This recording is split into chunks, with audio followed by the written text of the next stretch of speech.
Have you ever wondered why, despite trying to maintain a balanced diet and exercising regularly, your weight just won't stabilize? Often the answer lies not so much in your eating habits as in your mental state, particularly when it comes to anxiety. Today, we're going to explore 7 lesser-known reasons why anxiety might be contributing to your weight gain. You'll leave with many insights that could change the way you manage your physical and mental well-being. I always find the last topic surprising. Let's dive in. Reason 7. Changes in taste. You know, sometimes we don't realize how deeply anxiety affects every aspect of our lives, including our taste. Let me tell you how this happens to me. When I'm experiencing a period of anxiety, my food choices change drastically. Suddenly, those saltier and sweeter foods not only seem more appetizing but almost irresistible. This happens because in times of stress, our body seeks quick sources of energy to face what it perceives as a threat. These sources are usually simple carbohydrates like sugars. So for instance, if I'm anxious about a tight work deadline, I might end up devouring an entire pack of cookies or chocolates, which I normally try to avoid. But it's not just about taste. Anxiety makes my body crave these quick rewards. And it's a vicious cycle because the more anxious I feel, the more I seek out these foods, and the more unstable my diet becomes. Over time, this change in taste can lead to weight gain, as these foods are highly caloric and not very nutritious. One thing that has helped me is trying to be more mindful of my eating when I'm anxious. For example, instead of reaching for snacks, I try to take a quick walk or drink a glass of water. Small changes like these have made a big difference for me. It's a challenge, of course, but recognizing this pattern is already a great first step. Reason 6. Sleep disruption. Let's talk about how anxiety messes with our sleep, something I have plenty of experience with. When I'm anxious, my sleep is the first to suffer. I toss and turn in bed, staring at the ceiling, replaying the day's events or worrying about tomorrow. And this lack of quality sleep affects much more than just my mood the next day. See, sleep deprivation disrupts everything in the body, including the hormones that control hunger, like ghrelin and leptin. When I'm sleep deprived, not only do I feel hungrier, but my body also doesn't get satisfied easily. This means that even after a full meal, I might still feel hungry, leading to additional snacking and, eventually, weight gain. Moreover, being tired affects my food choices. When I'm exhausted, the last thing I want to do is spend time preparing a healthy meal. I end up opting for fast food or something pre-made, which are usually less nutritious and more caloric options. And the worst part is, the lack of energy from eating poorly makes me even more likely to skip exercise, creating a difficult cycle to break. To combat this, I've started adopting a nighttime routine to try and improve my sleep. This includes turning off electronics an hour before bed, reading a book, and drinking chamomile tea. I also try to keep a regular sleep schedule, even on weekends. These changes haven't solved all my sleep problems, but they've definitely improved the quality of rest I get. Reason 5. High cortisol. Cortisol, also known as the stress hormone, has a significant impact on our bodies, especially when we're anxious. During periods of anxiety, our body releases more cortisol, which is designed to prepare us for a fight or flight response. While this can be helpful in emergency situations in normal daily life, it can cause issues, especially with weight. Cortisol promotes the storage of fat, particularly in the abdominal region. So even if I'm exercising regularly, if I'm going through a prolonged period of anxiety, I find it much harder to lose that unwanted belly fat. This hormone not only increases the amount of fat stored, but also changes the distribution of fat in the body, favoring the abdominal area, which is frustrating. Furthermore, high levels of cortisol also affect other aspects of health, like the ability to process sugars, increasing the risk of issues like type 2 diabetes. And that's not all. Prolonged stress can weaken the immune system, making me more vulnerable to infections and diseases.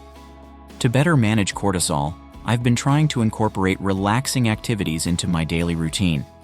Things like meditation, yoga, and even hobbies like gardening or painting, which help reduce stress. Additionally, I prioritize a good night's sleep and try to maintain a less stressful work environment. These aren't magic solutions, but they are steps that help keep my cortisol levels more controlled. Reason 4. Compulsive behavior. Speaking of anxiety and how it influences our behaviors, one aspect that really stands out to me is compulsive behavior, especially in relation to eating. When I feel anxious, food becomes a sort of emotional comfort. It's as if each extra serving could somehow soothe the anxiety I feel inside, a coping mechanism that many of us develop without realizing it. For example, on particularly stressful days, I might automatically head to the fridge to grab something to eat, even when I'm not really hungry. And these are usually unhealthy choices, like sweets or highly processed foods that offer immediate gratification. This, of course, contributes to weight gain over time, especially if anxiety is a constant in life. Recognizing this pattern was crucial for starting to change it. One strategy I've applied is keeping a food diary, where I not only record what I eat, but also how I'm feeling at that moment. This helps me identify emotional triggers for eating and seek healthier coping alternatives, like physical activity or talking with friends, instead of turning to food. Additionally, I've been working with a therapist to better understand my anxiety triggers and develop more effective techniques for dealing with them. This includes mindfulness practices and breathing techniques, which can be very helpful during moments of greater stress. Reason 3. Reduced movement. Anxiety has a very particular way of paralyzing me. On days when I'm more anxious, I feel almost a physical resistance to getting up and moving. Exercise, which is one of the best ways to combat both stress and unwanted weight, often gets sidelined. And this is a complicated pattern, because the less active I become, the more my anxiety seems to increase, creating a difficult cycle to break. For instance, I used to run in the park every morning, something that helped maintain not only my physical fitness, but also my mental health. However, during periods of high anxiety, this routine was the first to be abandoned. I found excuses, like not having slept well or having too much work piled up, to justify staying home.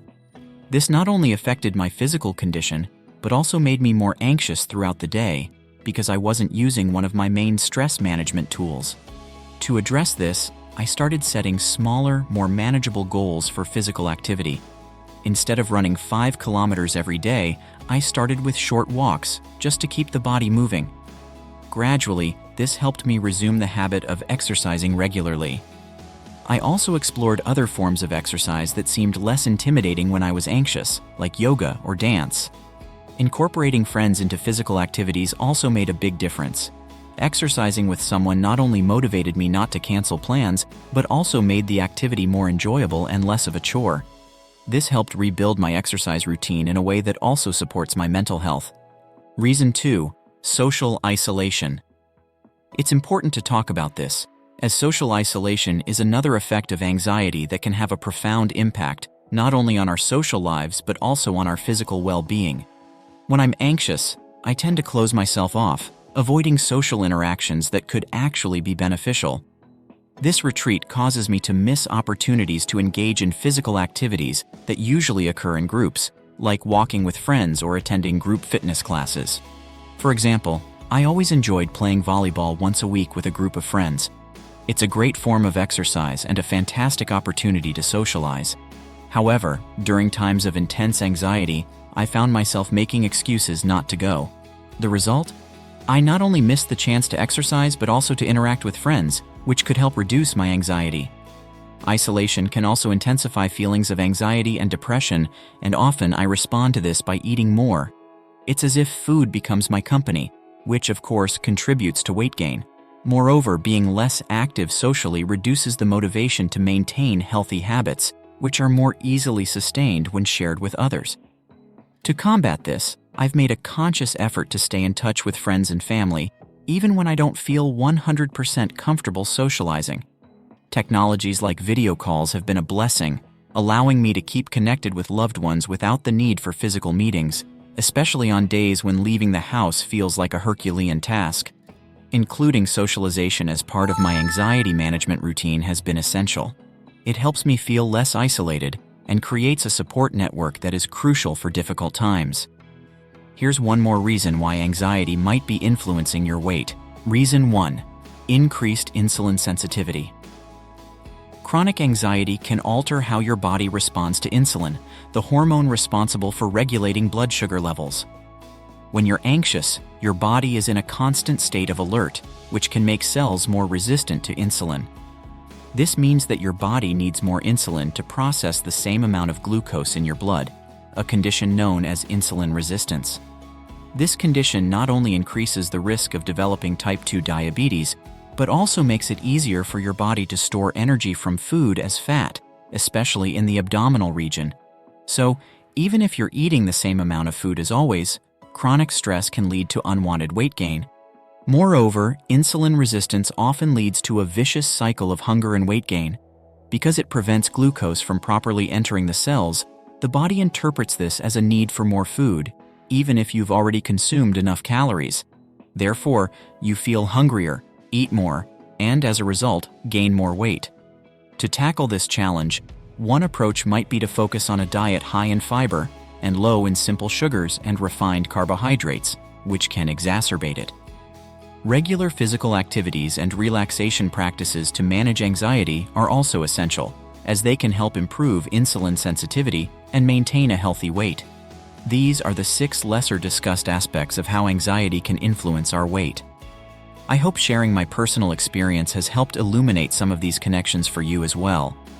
If you have any more questions or another topic you'd like to discuss, I'm here to help.